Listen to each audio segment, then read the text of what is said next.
So we talked about grip.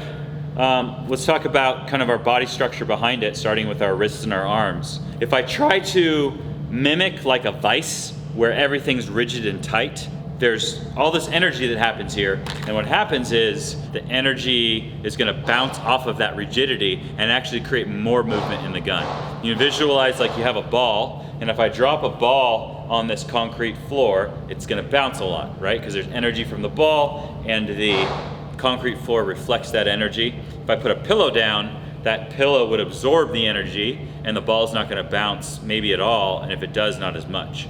And so you almost want your body, the structure behind a gun, to be more like a pillow and less like a vise. So it is absorbing and controlling and working with the energy of the gun versus trying to work against it. My muscles should be activated and driving towards the target.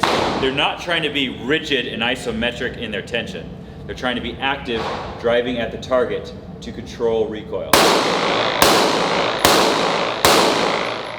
One of the things I want to do behind the gun is I want the gun to recoil straight up and straight down. In order to do that, I need an even amount of pressure on this side of the gun as I have on that side of the gun, and that's why I grip high here and I grip high here, but it also is translated into my arms. This hand goes on the gun. I'm going to rotate this forward, which allows me to get a high grip on the gun and fill it in, but it also changes basically the lengths of my arms, which allows my arms to have more symmetry and support around and behind the gun.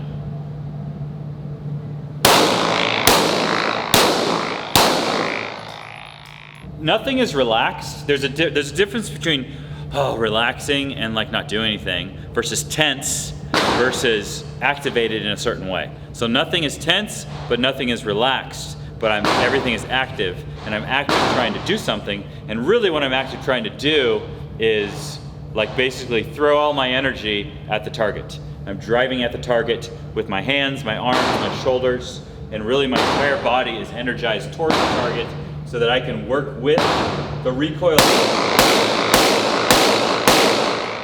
and not work against the recoil of the gun. You know, I can stand like this with my feet opposite, shoot just fine. I can stand with my feet square to the target, or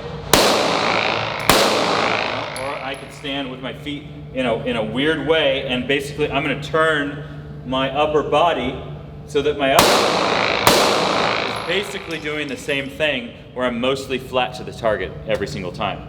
And so it doesn't matter that much how you stand, how your feet are positioned, but for optimal shooting, and I'm going to be more up on the balls of my feet, really just like most athletic stance that you're going to have in most activities, is my weight is a little more than shoulder width apart, and then from here I'm kind of coming out and driving at the target.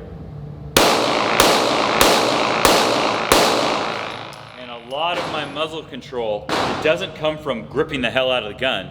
It comes from getting the entire structure of my body behind the gun and driving through the gun to keep the muzzle from rising as much so I can shoot fast and accurate.